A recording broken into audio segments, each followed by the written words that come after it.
O que está acontecendo com o LFT-S11, o ETF de Tesouro Selic, ou institucionalmente conhecido como LFT? E por que a SPIT não recomenda esse ETF desde abril de 2023? É isso que a gente vai falar nesse vídeo.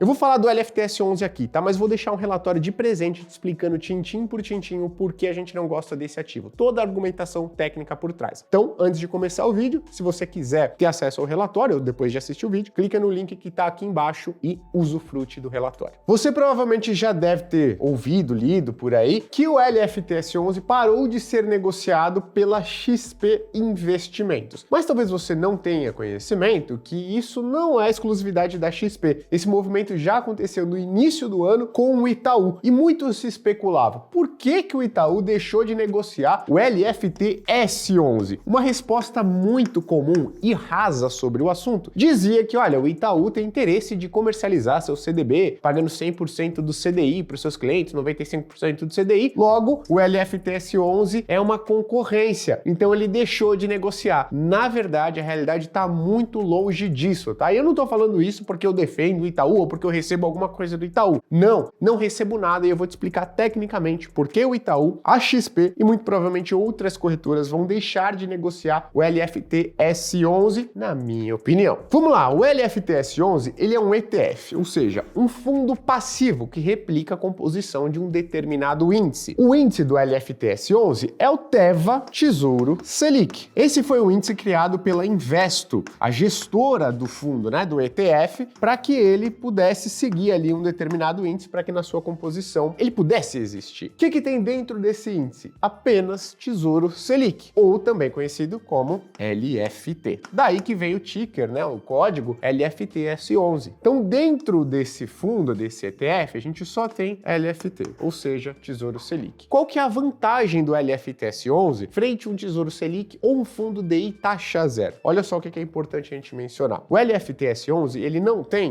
IOF, o Imposto sobre Operações Financeiras. Então, em aplicações de curtíssimo prazo, fica muito vantajoso você investir através do LFT-S11 do que, por exemplo, num fundo DI taxa zero, né? Ou, por exemplo, num Tesouro Selic. Então, esse é um ponto importante. Já há uma vantagem frente ao Tesouro Selic e o fundo DI taxa zero, que tem a cobrança do IOF. O IOF incide aplicações em até 30 dias. Depois não tem mais IOF nem para Tesouro Selic, nem para fundo DI taxa zero e, obviamente, nem para o LFT-S11. Só que qual que é a vantagem também desse ETF frente às outras aplicações simples no Tesouro Selic e baratas? Bom, a vantagem, por exemplo, é que em um ETF de renda fixa, né, no LFT-S11, você tem uma taxa de administração de apenas 0,19% ao ano. Você vai falar, poxa, Gui, mas 0,19% ao ano não é ruim? Olha só, a taxa de custódia do Tesouro Selic para aplicações superiores a R$10.000 é de 0,20% ao ano. Menos do que isso, você não tem a taxa de custódia. E para o fundo DI taxa zero, como o próprio nome diz, você tem 0% de taxa de administração. Então aqui o LFT-S11 ele leva vantagem na taxa de administração frente ao Tesouro Selic em aplicações superiores a R$10.000, mas ele leva desvantagem frente ao fundo DI taxa zero porque não tem taxa de administração. Só que, qual que é a grande vantagem do ETF também? Que esses dois caras aqui não usufruem. Pelo menos, qual que era a ideia da vantagem desse ETF? Ele teria uma alíquota, ele tem uma alíquota, na verdade, hoje de 15% de imposto de renda. Qual que é a alíquota do Tesouro Selic e do fundo DI taxa zero? Alíquota regressiva da renda fixa. Então ela começa em 22,5% para aplicações em até 6 meses e vai caindo. Ela só chega em uma alíquota de 15% para aplicações superiores a 2 anos. Então olha só, num ETF, no LFT-S11, você teria 15% de imposto de renda sobre ganhos em qualquer período e não tem a cobrança do IOF, uma aplicação de curtíssimo prazo extremamente vantajosa, tá? Você só tem 0,19% de taxa de administração. Quando você coloca uma aplicação em comparação com o LFT-S11, nessas condições aqui, né, com o Tesouro Selic e com o fundo DI taxa zero, realmente ele era muito competitivo, a opção mais rentável. Porém, nós da SPIT levantamos uma questão. Por que o Itaú deixou de negociar isso daí? A gente passou dessa resposta simplista, que é, o Itaú tem um interesse. Será? O Itaú é o maior banco do Brasil, né? Será que por pura interesse em um fundo Tesouro Selic, o Itaú Itaú deixou de negociar, deixou de oferecer o acesso a esse produto? A gente foi entender melhor a questão. O Itaú nos deram uma visão de que não negociavam esse ETF porque havia uma divergência na interpretação do que a gente chama de prazo médio de repactuação. A gente foi estudar melhor o assunto e a gente foi entender por que a tributação de um ETF de renda fixa é de 15%,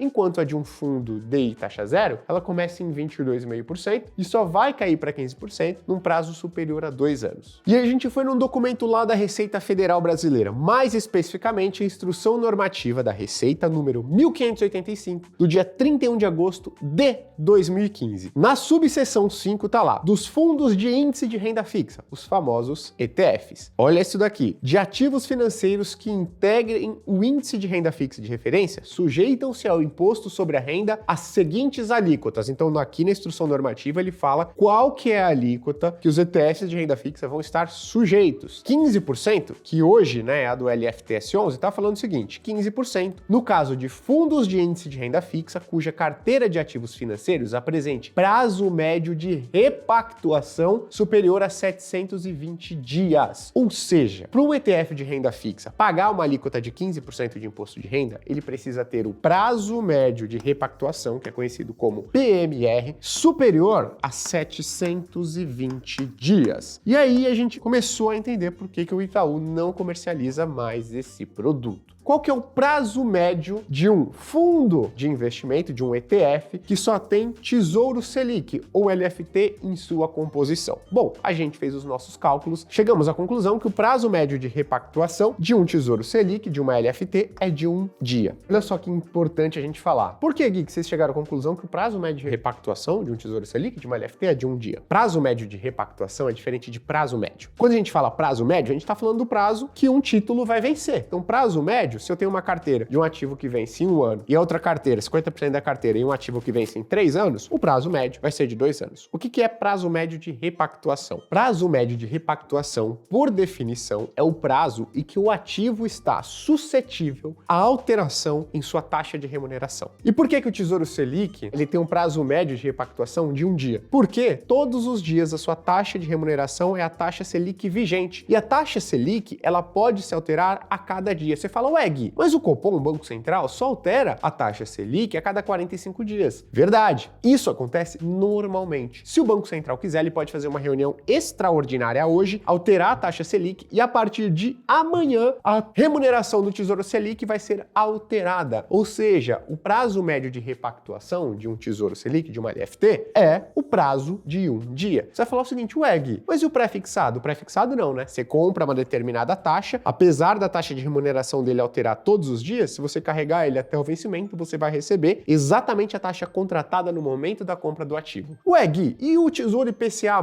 né? Uma NTNB? Ué, a inflação também, né? Poxa, ela vai sendo divulgada a cada mês. Prazo médio de repactuação, então, não deveria ser menor? Lembre-se, um Tesouro IPCA+, ele tem 2 componentes na sua taxa de remuneração. Um é a inflação, que aí sim é uma parte que a gente chama de pós-fixada, você só vai saber exatamente o valor daquela parcela de remuneração conforme o tempo vai passando, que poderia caracterizar prazo médio de repactuação mais baixo, porém você tem a taxa pré-fixada acima da variação da inflação. E isso faz com que o prazo médio de repactuação de uma NTNB, de um Tesouro IPCA+, seja longo, seja ali até o vencimento do ativo. Em outras palavras, o prazo médio de um ativo é diferente do prazo médio de repactuação. Ah, Gui, eu duvido que o prazo médio de repactuação seja de 1 dia. Então vamos fazer o seguinte, vamos olhar o que a Anbima acha. Então o que eu fiz? Eu peguei, né, a lâmina do índice chamado IMAS. O que é o IMAS? O IMAS é um índice criado pela Anbima que acompanha o rendimento de todas as LFTs ou todos os tesouros Selics emitidos pelo Tesouro Nacional. E você pode enxergar aí na sua tela, né, que está aparecendo agora, que dentre várias categorias você tem aqui a descrição, que é IMAS, depois você tem o valor do índice, o número de componentes, o valor de mercado e uma sigla. Que sigla é essa? PMR. Que é prazo médio de repactuação. Qual que é o valor que está no prazo médio de repactuação? 1. Se a gente for olhar lá nas legendas, a gente vai ver que o prazo médio de repactuação está expresso em dias. Então, segundo a lâmina da Anbima, do IMAS, divulgada em junho, agora, desse ano, o prazo médio de repactuação de um fundo que só tem LFT, que só tem Tesouro Selic, é de 1 dia. Então, bom, Gui, o que isso tem a ver com a remuneração do LFTS 11? Dá uma olhadinha. Aí a gente vai voltar para a instrução normativa da Receita Federal. Vamos lá. Então, o que a gente olhou aqui? Segundo o nosso entendimento da SPIT e segundo o entendimento da Anbima, uma carteira composta apenas por LFT e Tesouro Selic tem o prazo médio de repactuação de um dia. Lá na instrução normativa da Receita Federal, estava falando que um ETF, para pagar 15% de alíquota de imposto de renda, ele precisa ter um prazo médio de repactuação superior a 720 dias. Ou seja, prazo médio de repactuação do LFTS 11, ele é muito inferior ao que a instrução normativa da Receita Federal coloca como uma condição necessária para que esse ETF pague uma alíquota de R de 15%. Qual que seria a alíquota, então, de R que ele deveria pagar? Vamos voltar para a instrução normativa. Dá uma olhada. Ativos financeiros que integrem o índice de renda fixa de referência sujeitam-se ao imposto sobre a renda as seguintes alíquotas: 25% no caso de fundos de índice de renda fixa cuja carteira de ativos apresente prazo médio de repactuação igual ou inferior a 180 dias. Ou seja, segundo a instrução normativa da Receita Federal Brasileira, se um fundo de índice de renda fixa apresenta um prazo médio de repactuação inferior a 180 dias, a sua alíquota de imposto de renda deve ser de 25%.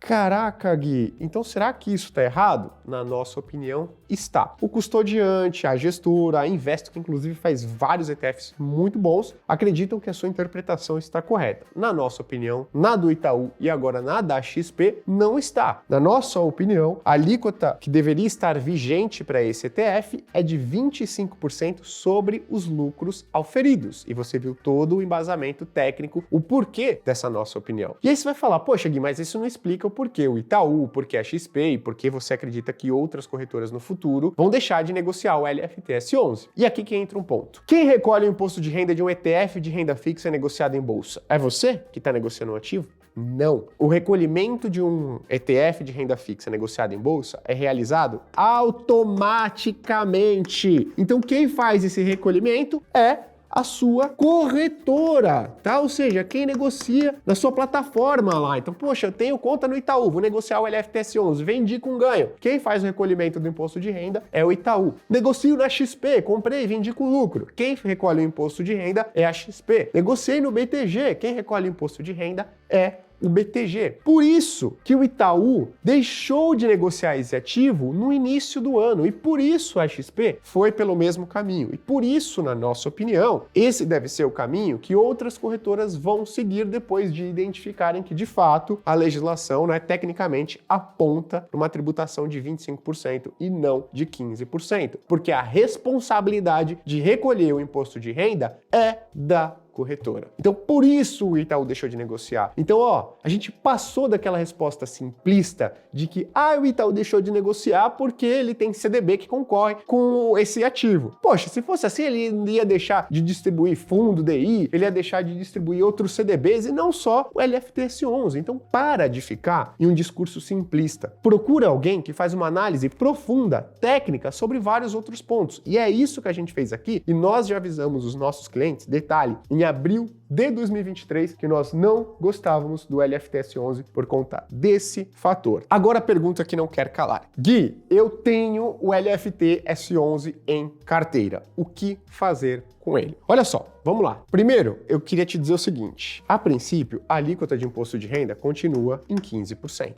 Continua em 15%. Você não pode ser penalizado, ou penalizada, por vender esse ativo e a corretora recolher automaticamente 15% do imposto de renda. Mas o que está acontecendo? O que me preocupa e o que seria o pior de acontecer nesse caso é que todas as corretoras deixem de negociar o LFTS 11 em plataforma. E fique o quê, Gui? Fique somente no balcão. A negociação via balcão. O que é a negociação via balcão? Para eu vender ou para eu comprar, eu preciso ligar lá para o meu assessor, para minha assessora, para a equipe de atendimento da minha corretora e falar, eu tenho uma cota do LFTS 11, quero vender, qual que é o valor justo? E aí você entra num problema. Por quê? Porque você não vai saber qual que é o valor justo do ativo, você não vai saber se você está tomando um spread, se você vai estar vendendo a um valor abaixo do justo ou comprando a um valor acima do justo. Então ele deixa de perder uma boa parte da sua atratividade, que é ser um ativo acessível, barato e eficiente que tem uma alta liquidez. Se isso acontecer, você pode acabar com alguns desses principais benefícios dele. Então não estou nem falando da alíquota de imposto de renda mudar para 25% agora. Eu estou falando de que a maior parte das corretoras podem deixar de negociar esse ativo via plataforma, suspenderem a sua negociação. E elas podem fazer, como por exemplo o Itaú já fez e a XP está implementando essa mudança. E aí fazer